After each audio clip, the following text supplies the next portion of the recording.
Welcome to the Death Happens podcast, an insider's guide to dying. We're your insiders. I'm hospice nurse Penny. And I'm Hallie, hospice social worker. You know, Hallie and I are subject matter experts when it comes to death and dying, but today's guest is an expert in what happens after we die. Today, we are going to be joined by Eileen Hollis from Hollis Funeral Homes. Eileen is a mortician, and she is going to let us pick her brain about all the things that happen to the bodies after they die. But first, Hallie, I think it's your turn to bring us a hot topic. Yes, well, I have a little bit of a hot topic with a little bit of older topics that keep somehow popping up. So I'm thinking about, specifically because Eileen is our guest today, it has been bringing to mind the many times that we have heard about stories in the news of people being misplaced or mishandled in the funeral industry. And I can't imagine for a small funeral home like the Hollis Funeral Home, how devastating that must be. Similar to when I hear about other hospices not doing what they're supposed to be doing and how that poorly reflects on us. Yeah. Well, I mean, they just recently had that place in Colorado that did Right. body composting and misplaced a whole bunch of people's bodies. That was, Yeah. And then speaking of hospice, a couple of things that happened last year were that patients died and then woke up at their funeral. There was Right. the video of the one woman who woke up in the coffin. And of course, I'm sure you thought the same thing I did when I saw that video was, oh, she's actively dying. They transferred her to the hospital and she kept on going for a day or two more, but she was actively dying during that time. So people said she was scratching on the coffin, and I think she was probably moving around, but I don't think she was. I think she was more in the grave than out of it. Yeah. And that, that's just nightmare fuel for people that already have death anxiety. And, Yeah. as we remind people, the term dead ringer came from exactly that, from back in the day. I did not When, know that. yeah, they would, I don't know how much they Oh, I know actually what you're did going to it. tell me. You're going to tell me Yeah. about the bells in the coffin, right? Yeah, Yeah. they'd hang a bell up above and string that rope down to the coffin, so if they woke up, they could ring it. And And that was that's a scary time. That really happened. yeah, People actually did. They would find out later. I don't yeah. know if they ever rescued anybody that was Well, I already think under the that's what ground. started. I can't remember the term for that, but the person that's actually at the graveyard at night, like just monitoring, that they were listening for the Oh. bell. Oh, okay. Yeah. Yeah. All right. Interesting. That is Hope a that helps very anybody's death anxiety. It doesn't actually. I mean, that's such an anomaly. The things that are happening more recently are out of the norm. I think that's what I yes. want to try to get away from, especially with our normalizing of death, is you hear the news and if it bleeds, it leads. And that's all you hear in the news. And it makes it sound like every time you step out of your door, you're going to get murdered or abducted or whatever. And those instances are so small, and it's even smaller for the things we're talking about today. So even though I'm bringing it up because it's something that I've heard about recently, and I do want to bring it up to Eileen, it's not something people need to worry about. If you're on hospice specifically, since that's what this podcast is about, your hospice nurse, your hospice team, and even you, when you're there with your loved one, you're going to know from our education with you, you're going to be knowing what to look at. They're not just going to magically wake up. Yeah. And we're not likely to send someone off to the funeral home who's still living. It's a very rare and unusual situation for that to happen. But Yeah. like you said, it's because it was a story. Think about the billions of people who die all the time who stay dead, you know. Yeah, exactly. All right. Well, that was a very very timely hot topic. So now let's bring on the Undertaker. And are they even still called? Is that even the same thing as a mortician, Undertaker, or is that? I think we'll have to ask Eileen about that. Let's definitely Let's remember ask her. to I ask think Eileen. that's probably older language rather than newer language. Yes, So let's yeah. take a look. We'll ask her about that. All right, here we go.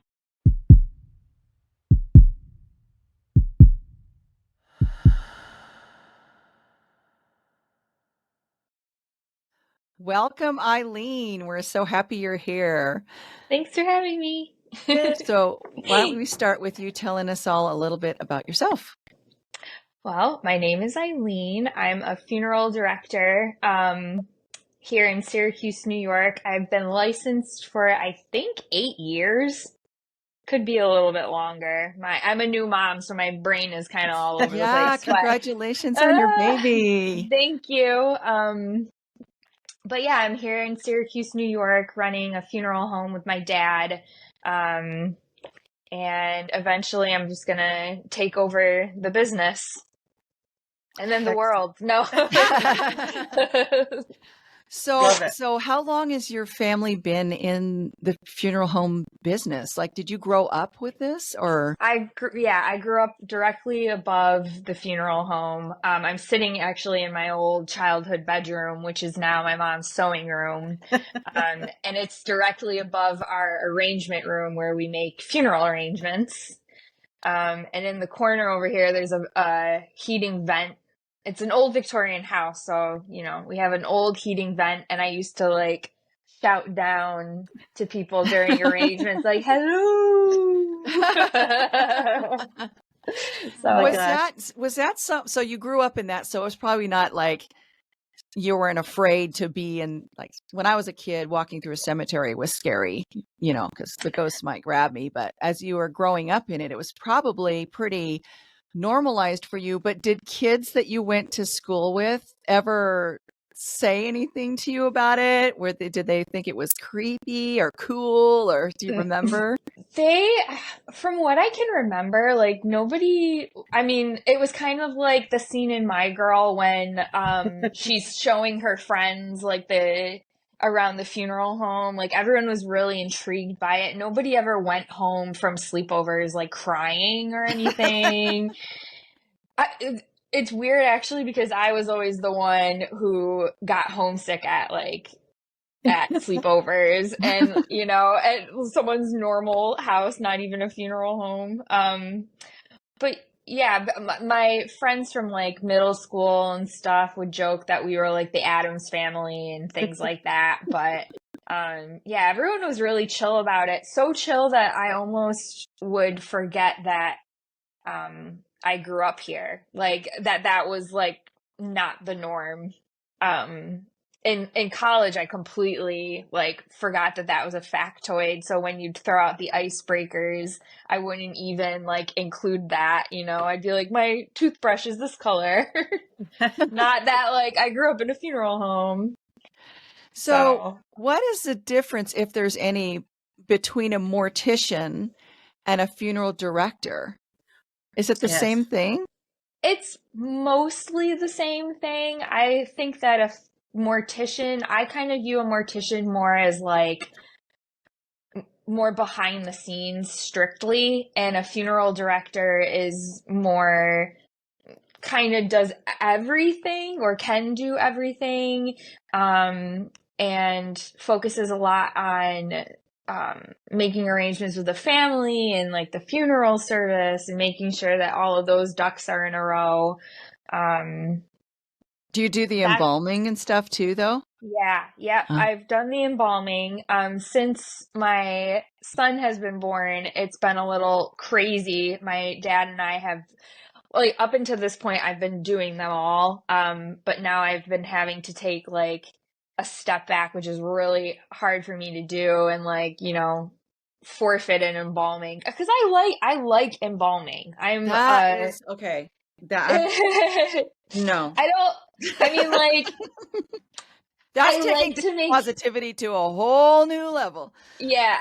I just like to make sure that, everyone is good. Like, I want to make sure they're clean as a whistle. I want to, make sure their nails are clipped and gunk free. I want to make sure that, like, every step is in tip-top shape. Like, I don't want any little stickers from like medical devices behind their ear. Wow. Like, I really just want to make sure that they're in tip-top shape. So you're good at your craft. Yeah, I like to do it. Okay, so we also had another question that we thought of earlier. What is an undertaker? Hmm. Is that the same thing as a mortician? Is it like just Same another name for? Same thing. It's just like it's like the more morbid name, I guess. But I like it. I don't know. My dad always says like, okay, let me get dressed up in my suit and make believe I'm a funeral director or an undertaker. Because genuinely, sometimes we just will like, we'll meet families like in our jeans and a flannel. And sometimes people are just like, please don't get dressed up for us. Like, you know, just, we prefer you to be a little more casual. But yeah, we get dressed up. Well, since we jumped into embalming right away, I would love to take just a step back and have you explain, when is it necessary or needed, or are there always requirements if you're going to do viewings for embalming? Can you talk to that a little bit? So an embalming legally is not required, period. You don't need to be embalmed. But a funeral home can require you to be embalmed if you are going to have a public visitation. And especially if it's going to be longer than like a couple of days, or it depends on the circumstances. Like, are you in a more advanced stage of decomposition? Were you autopsied? You might want to be embalmed for that. Like, I've had private visitations just for like the immediate family, you know, mom, dad, sister come in and see their loved one like an autopsy right before cremation. And so I'll, you know, clean them all up. I even like suture them back up. I try and like wash them as best as I can, put a shirt on them, put lots of layers, you know, and like put a pillow underneath their head, make sure that it's like a dark material in case there's any leakage, like blood, you know. It's all funeral directing is all about masking, I think. But yeah, you do not have to be embalmed, but it would be wise to be embalmed if you're going to have like everyone and your mother like come to the service. And for people that don't know what embalming is, what is that? Yeah. So Good question. Essentially you're removing the blood. This is like in layman terms. You're removing the blood, replacing it with a preservative chemical to fixate the tissues. And that also includes maybe some restorative art to enhance the person's appearance. Maybe they lost a lot of weight due to an illness, like, or just, you know, emaciated from the whole death and dying process. We can literally put like fillers in your face, more or less, to build up your face and make you look more like yourself, more rejuvenated. What are the fillers? Are they like Juvederm and Botox injections? And I mean, would like, it be cheaper for us to go to you to get our cosmetic procedures done? You don't want this stuff. This stuff, actually, there's two different kinds. I should make a TikTok about it, actually, and like show it. But there's one kind without preservative, and then there's a kind with preservative in it, so it further like firms up your tissue, and that actually is great for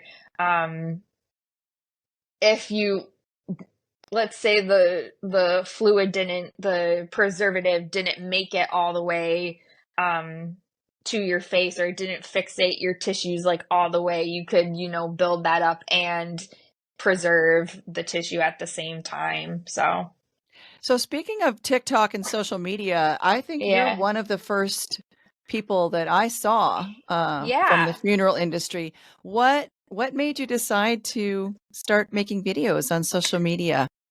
Well, honestly, it was the pandemic.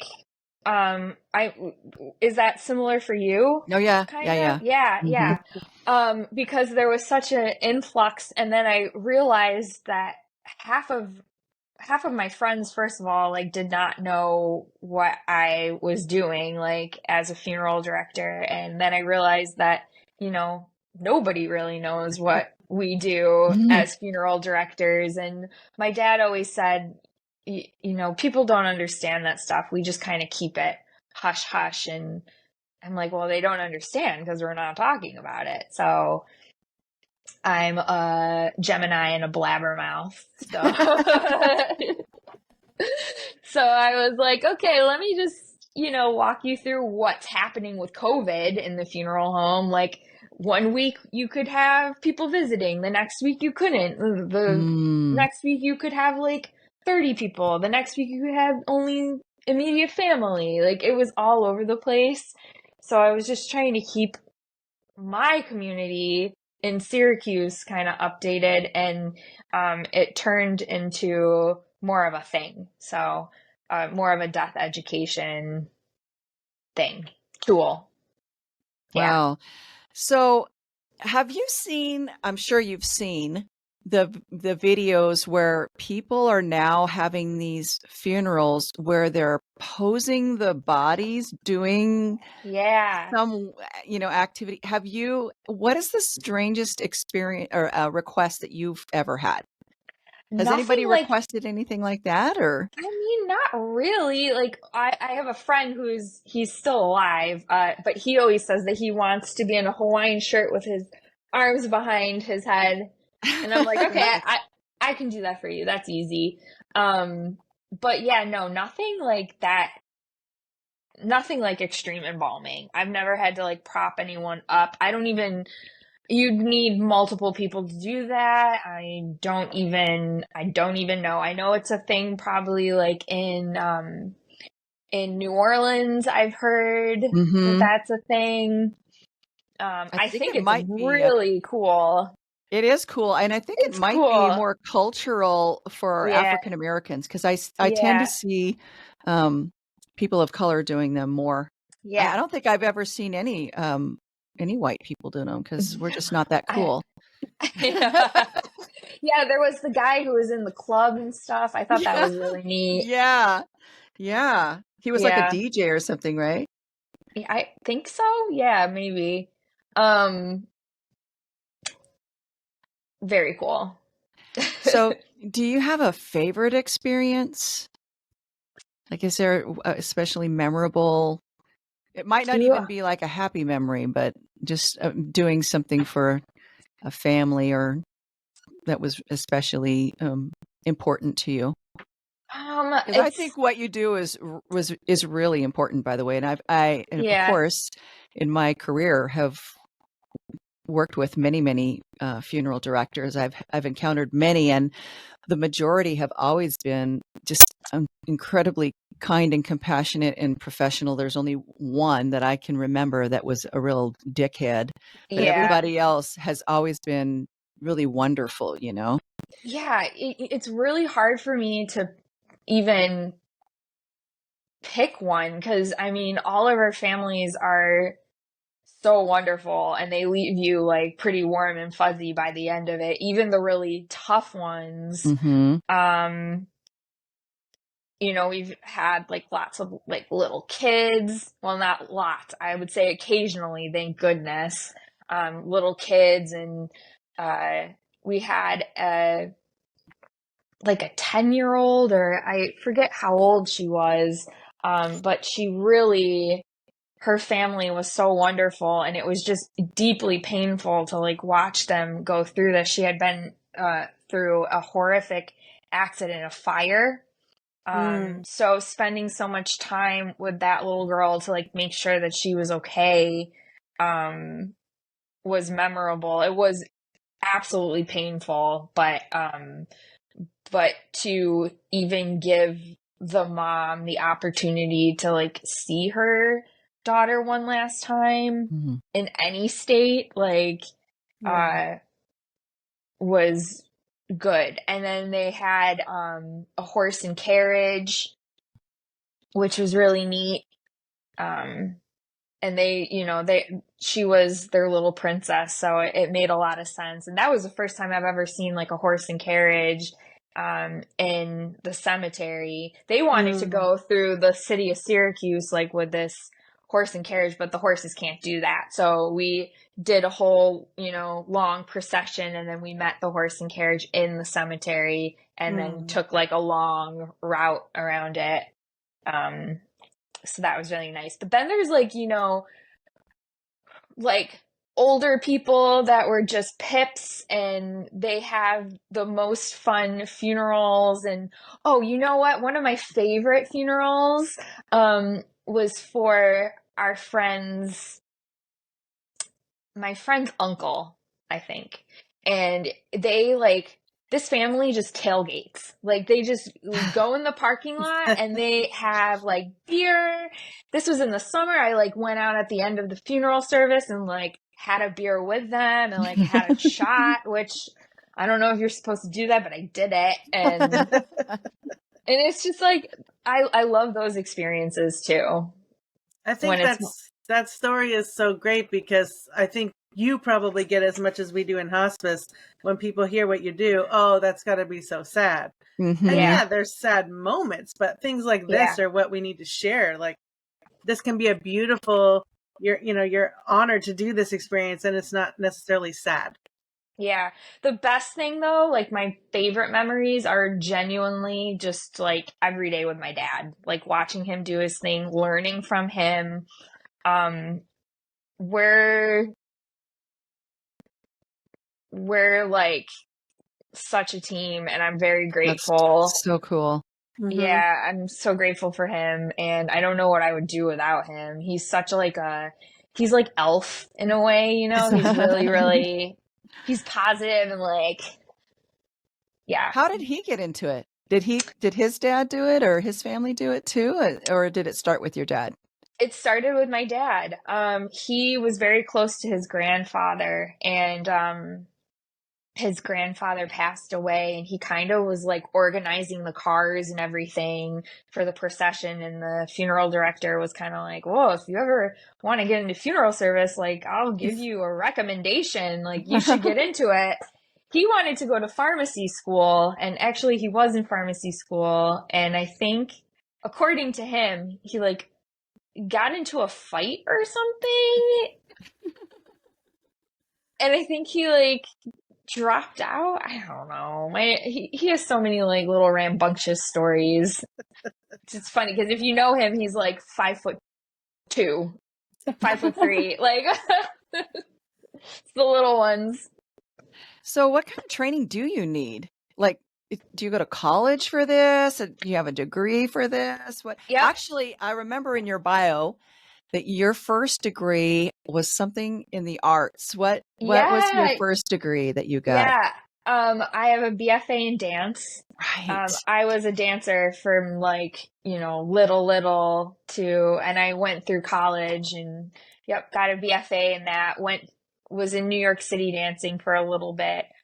But realized that I was working at this Cure thrift shop, and I was working more than I was auditioning and stuff like that, and I had no will to go and do it, and I was just so tired. I was you know what, maybe this isn't the avenue for me. So I was gonna go into the educational route of dancing. But then I kind of just I was teaching an after school program with a bunch of little kids, teaching them dance.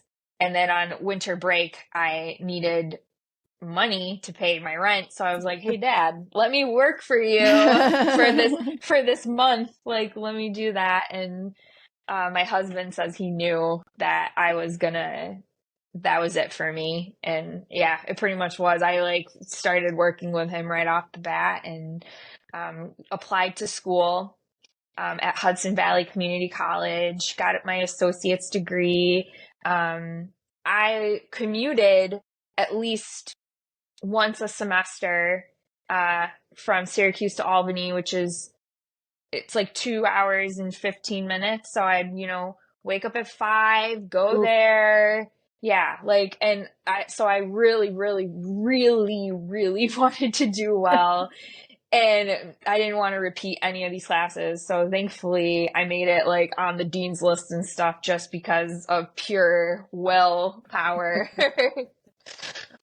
So what is So the degree that you have to have? Is it like a mortuary science degree? Do it's you mortuary science. It's just associates. But you go through the whole process of schooling, and then once you graduate, you take 2 national board exams, a science portion and an arts portion. The science is all the science. The arts is more of the business end of things and like the logistics of a funeral service. So and those were hard. They were hard. My couple of my friends were going to nursing school at the same time, and I was like, "Why? How am I taking more tests than you are right now? Like, this is ridiculous. Like, I'm working with dead people. Like, you're working with the living. What the heck?" But yeah. Oh, and then you do an apprenticeship for a year, and then you have to take a Oh, law exam, your state law, funeral wow. law Wow. exam. And that, I will tell you, I thought the law exam was even harder than the boards. The boards were Wow. like I thought were a piece of cake compared to like the law Wow. Yeah, I had ones. no idea, and like I said, I've encountered many, many funeral directors, but Yeah. I didn't even actually know until social media and watching you and other morticians that there was all this schooling required. I kind of thought it was one of those learn on the job things, I didn't even Yeah. realize. I didn't even like realize so much of what goes into hospice, like I'm so thankful for like all of the hospice nurses that I've come across like on TikTok. Like I feel more prepared, which is good because I mean I don't watch people die. I just take care of them afterwards. And so it's nice to know like all of these things to look out for and what to do and what not to do, and do they need to drink water and do they need to eat, and like all of this stuff. It's nice to see. I hear a little Got chirping. a little I hear a baby little baby cooing bird in the over there. background. Yeah, So something. do you have any tips for consumers? So lots of our audience are going to be experiencing or have experienced the Mhm. death of their person. And what kind of tips do you have for consumers? Well, we tell our families you can get urns wherever you want.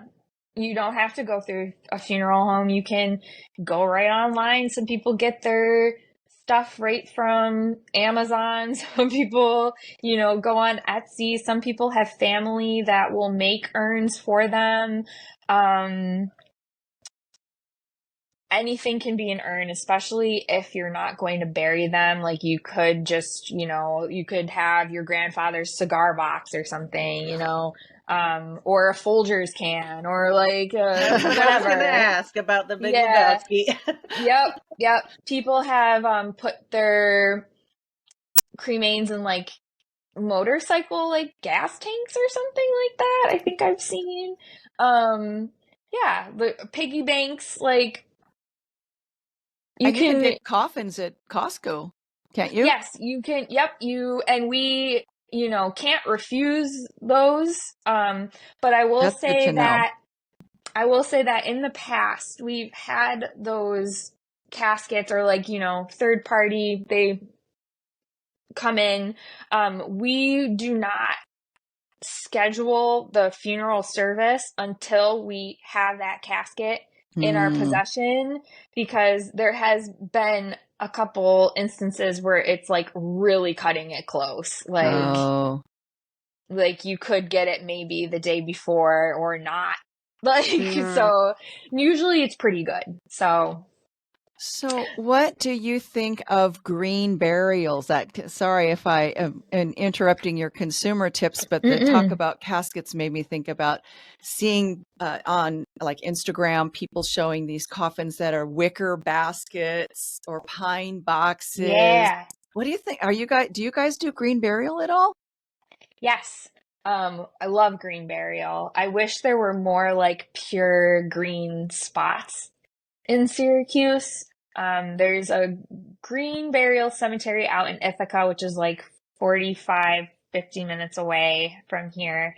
But we have a cemetery in Syracuse that doesn't require vaults. Mm.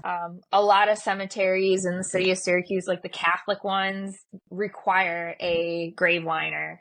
But as long as your cemetery doesn't require that, you can have a green burial. We have a bamboo cremation alternative container instead of like a cardboard box, or like, if you want to be buried in something a little more sustainable that burns a little faster and cleaner. We have that. Our crematory operators really like them because it doesn't take forever for the bamboo to break down. It's like gone instantly, which is nice. But yeah, I love green burial. I think it's the way. I really, really, really want New York State to have alkaline hydrolysis, which is water cremation. Mm-hmm. I would love to be broken down that way. Otherwise, I just want to be cremated, but I would love a water cremation.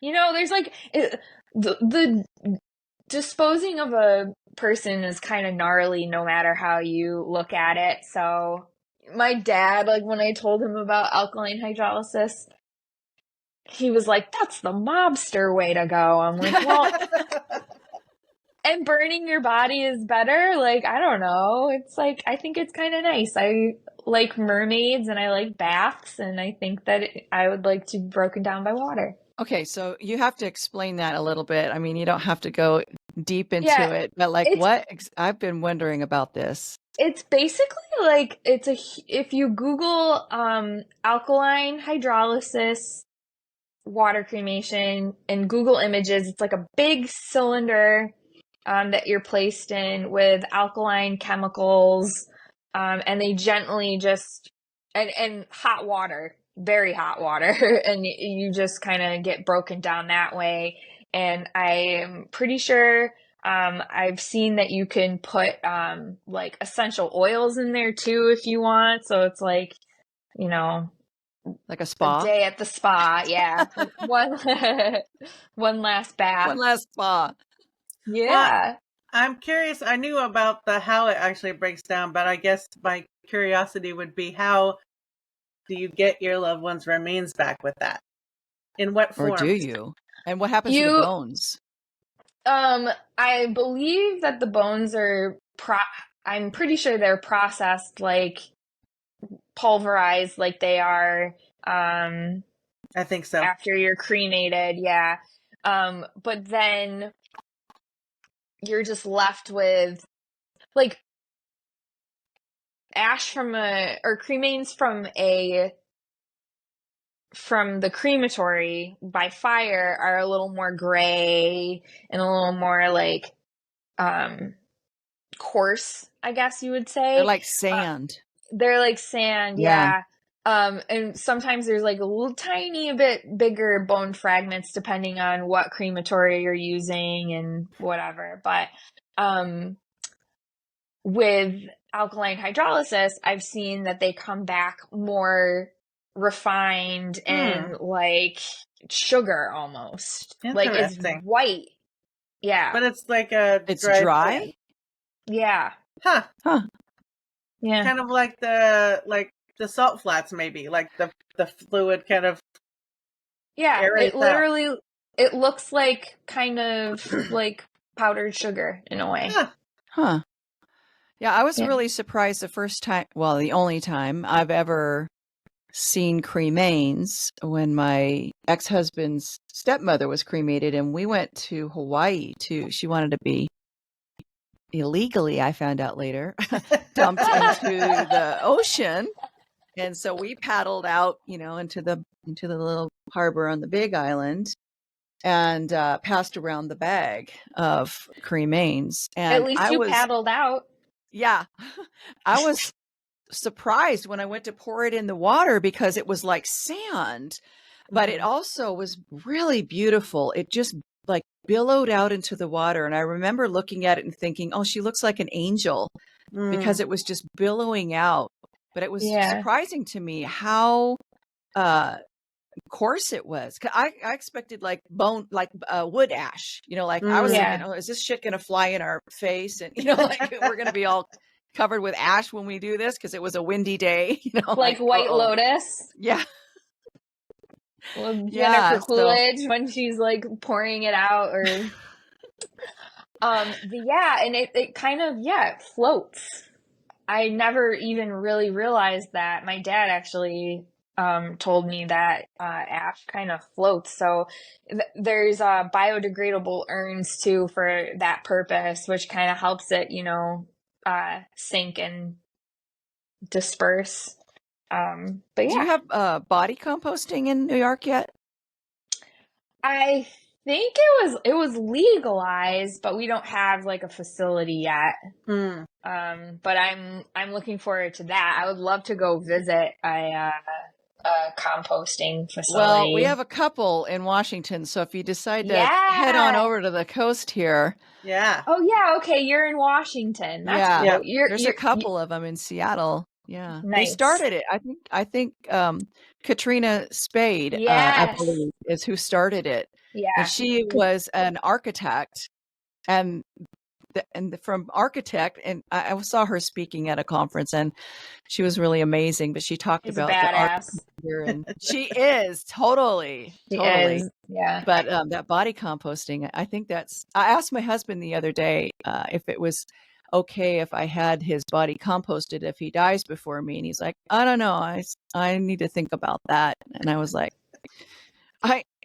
I'm like the cobbler whose kids have no shoes when it comes to my husband and his advance directives. I'm the hospice nurse who doesn't know shit about what my husband wants if he's dying or after he dies. I'm like, I guess you're going to get what you get because I don't know what you want. Yeah, my dad is the same way. Like he talks about things that he wants, but he doesn't like. Sometimes he's like, maybe I just want to be cremated. And he's like, no, but I kind of want people to like cry over me. And I'm like, yeah, you can have both though, right? Yeah, yeah, you can. But he hasn't like told me exactly like what he wants. But I do know that he has 15 pairs of glasses. So we joke that, and it's not really a joke. Like we're going to switch them out like every 10 minutes. So he just got another pair. So funny. Yeah. I would need that, like that comic relief. Yeah. Yeah. And so speaking of comic relief, I know in hospice, like pretty much everybody I've ever worked with over the years has had a dark sense of humor and uses comic relief. Yeah. I imagine probably the same in the funeral industry. It's like how you are able to cope with, something that's really considered tragic and sad, which is the death of a human. There's a time and a place for it, but everyone has like a dark sense of humor about it. I mean, there's just so many things that we see, and it's all awkward and like kind of weird, like even for families that are like going through the hospice process, like I feel like it can be awkward and like, what do you talk about? And I don't know, there's just you'd be surprised at how many of our patients and families will joke with us and laugh, and not all of them. Some of them are, but a lot of times it's the patient more than it's even the family who will make little jokes, and they get to that place. That's good to know. I had someone that had a shirt that he showed me before that they did put on him when he died that said, "Cremation is my last chance for a smoking hot bod," and that's what he went to the funeral home with. God bless anyone that can have a sense of humor about it. I like think about these things at night sometimes, or just like randomly it'll just, I'm just going about my day and I'm like, pap, like, what am I going to think about when I'm dying? Like, weird things like pop up into my head like that. But So, I love your morbid sense of humor, and the one that always gets me is the one where you always like walk in and you see them like dead and you're like, oh shit, motherfucker, goddamn, that one. yeah, but That TikTok was, muted the sound on that I one. I know. can't believe it. That was my best. That was my best video, I think. That one had a made lot me of views. spit out my coffee. That was hysterical. Because it's true. It's like, oh my God. Yeah, it's like, whoa. Yeah, death When on you TV does not look the same as death in real life. Definitely does not. Yeah, I mean, definitely. especially the mouth hanging open thing, Yeah. you know? And I Or got just to a like the point blank where, stare. oh, the Yeah. death stare where they're just Oh, like, yeah. woo, nobody's there anymore. And Yeah. I love the explanation a nun gave me about that being that the spirit has left the building basically and the Yeah. body's doing the work of the dying. I just love that. I mean, it makes I it love that. so much easier to see that, you know, when you Yes. feel like that's what's really happening. Mm-hmm. Yeah, you get to a point when you're in hospice where you stop trying to close the eyes and the mouth because it doesn't work. Nothing works. So, you know, you can do it if you can roll it up and under their chin, put the head of the bed up, scrunch down like this, you know, put something over their eyes. You can't keep the eyes closed. I mean, you just can't. So I'm just like, a natural death, this is what it looks like. It's still your person. They just look, they don't look alive because they're not, you know? Yeah. And are most people like pretty like chill about, like, are they accepting of it, you know? Like, do they just, they're like, okay, like, this is the state that you're in and like you're still beautiful like this way? Or are some people just like, oh my God, like I just need to get out of here? I think for me, my experience, the people who have been there watching the process are more okay with it than people who haven't been around and then they come in to see the body at the end and they're like, whoa, you know. But I mean, and I worked in a hospice care center for 7 years, 2 different ones for 7 years total. And so lots of dead bodies in a hospice care center. Yeah. And we would always, you know, put a quilt on them and we put a little flower in their hands and we make them look as good as we could. But the eyes were almost always open. I mean, we just didn't even try because you just can't. And people appreciated even that nice quilt and that touch, and it made it feel less horrible, jarring. Yeah. But as they watch them kind of going down that pathway, they get used to the fact that they're looking different and different and different. But those that didn't come around until the end were, you know. And for me, I feel like I've seen a body that was done up after death by a funeral home, and I think that's not natural either. I mean, you guys do really great work. Don't get me wrong. I know you do, but it still looks different.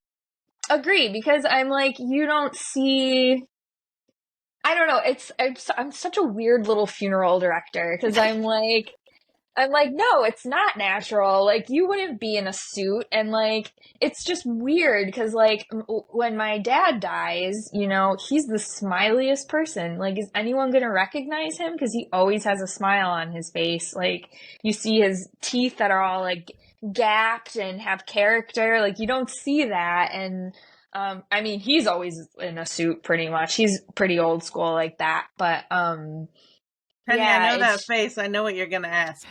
Yeah, so you can't make a dead person smile, can you?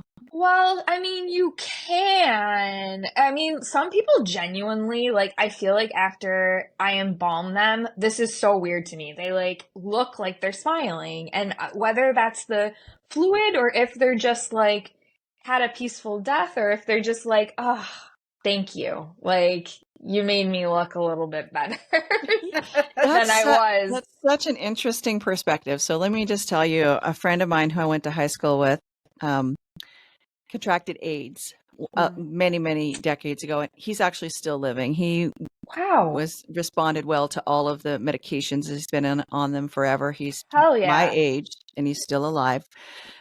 In fact, I asked him probably about 10 years ago, I said, do you like technically still have AIDS, or are you just HIV positive now because his T cell count has returned to normal?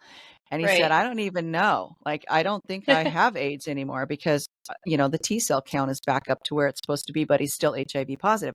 So he did, back in the 90s, he did a bunch of research about body disposal Yeah. because he was planning his own demise. And he said that the embalming process is horrifically traumatic, that they take a long rod and they shove it in your body and they do all this. And he goes, I do not want to be embalmed. It sounds really horrible. And so That's the ever since, trocar. okay, so I've been always wondering, like, is that what they really do? It's a trocar. When I first saw it happen, I gasped. I was like, oh my God. Like, that is wild. But then, like, I look at it and it's like kind of like the liposuction thing, like, but the whole purpose, the whole purpose of that is to suck out all this bad bacteria and, the blood and the fluid and the gas, because otherwise, if you leave it there, their belly will become really distended. And then and you don't get, all bodies do what they do. yeah, they Body will gonna do what it's gonna do. push it on out. And then you have quite the, you're in quite the pickle for the funeral service. So, yeah, Well, I have to trocars. say, I had liposuction under my chin, so I guess I can't be too anti embalming because that's what happened Yeah. there. So I know it is gnarly though. Like the trocar is very, I mean, it is what it is, but it really caught me off guard when I first saw it. do you take the Done. organs out too? Do you suck the organs out? No, just all the No. blood. And then No, what we happens just, to all that stuff that you suck out? you are puncturing the organs to get the gas out of there, and like any, as much like additional blood as you can get, I guess. But it's mostly you want to get rid of all the bacteria and stuff. But it's just flushing out, like it gets aspirated out down a tube into the hopper, we call it. And yes, it does go into the sewer system, and it's treated just like, our period blood and all the chemicals that we clean our toilets with and stuff. It's like, yeah, that's the number one thing that people are always like, it goes into the sewer. I mean, Yeah. shit goes into the sewer, so Exactly. goldfish go into the sewer. I know Right. a few of mine have. Yeah, I'm like the biggest thing is like the formaldehyde also goes in there, but what's in cleaning chemicals? Formaldehyde. Yeah, So, I mean, we dump so much stuff into the ocean. It's, I'll yeah. admit, I did a waste treatment plant tour when I was in nursing school, and they talked about what they can get out and what they can't, and Yeah. medications. They can't get any of that stuff out. It goes right out into the ocean. Yay. Yeah. Well, Eileen, I think we could talk to you for another whole hour, but in honor of the time that we have set aside, I want to just make sure we ask you, one, is there anything else that you think that we imminently need to know? And also, where can people find you? You can find me in Syracuse, New York. We have a website, Hollis Funeral Home, if you want to get into that. But I'm also on Instagram and I'm on TikTok. Feel free to ask me a question. It's taken me a while to get to questions these days, I will say that, because this little Bebby is occupying a lot of my time, and I'm still trying to like figure out how to like do all of that. But I'm here to answer anything. Usually, like if you go into my Instagram DMs, I try and check those fairly frequently. So. And we will put all your links in our show notes as well. Okay. Sounds good. Do I need you to know anything else?